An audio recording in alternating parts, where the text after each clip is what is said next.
হচ্ছে একটু জ্বর আসছে এবং গা গুলোচ্ছে, কারণটা কঙ্কাশান্ত হয়েছে এবং অনেকটা ফুলেও আছে।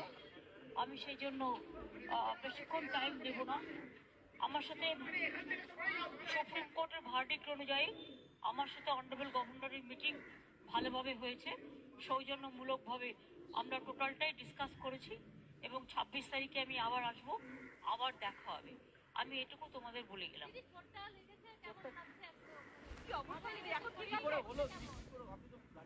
আমি জানি না, একটা কোনো গাড়ি আমরা দেখতে পাই না, গাড়িটা কি, আমরা বেরোচ্ছিলাম, ধরো আমরা একটা গলি দিয়ে বেরোচ্ছি তো, আর ওই গাড়িটা প্রায় 200 স্পিডে যাচ্ছিল, যেতে যেতে মানে আমাকে গাড়িটা প্রায় ড্যাশই করে দিত এবং গাড়ি মানে পুরো মরেই যেতাম ওখানে।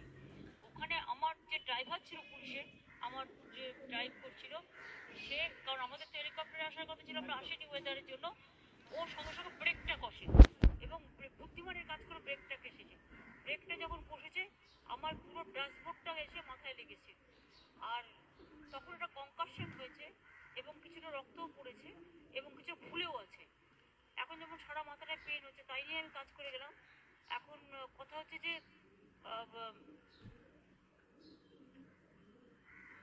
গাড়িটা যদি কাঁচটা খোলা ছিল আমার, কারণ আমি পাবলিক মিট করতে করতে আসি যখন লোক দাঁড়িয়ে থাকে, কাঁচটা যদি বন্ধ থাকতো তাহলে ওই ড্যাশবোর্ডটা কাঁচ ছুটতো, পুরো আমার সারা শরীরে যুক্ত হয়ে যেত এবং গাড়িটা কিন্তু চুরমার হয়ে যেত। ওই ব্রেকটা কেসেছিল বলে কোনো রকম অ্যাক্সিডেন্টের জন্য হয়তো বলতে পারো মানুষের আশীর্বাদেই বেঁচেছি। এখন আমার মাথাটা ভীষণ টনটন করছে, যন্ত্রণাও করছে, আমি ওষুধ খেয়েছি কিন্তু আমার ভীষণ ঠান্ডা লাগছে এবং বমি বমি করছে, তাই আমি একটু বাড়ি যাচ্ছি। না না, আমি হসপিটালে না না, প্রশাসন এগুলো এগুলো দেখো, অনেকে অনেক সময় মিসইউজও করে কারো কারো গাড়ি বলে। এগুলো তোমরা তো দেখেছো, বিএসএফ এর ড্রেস পরে আমার বাড়ি চলে গেছিল।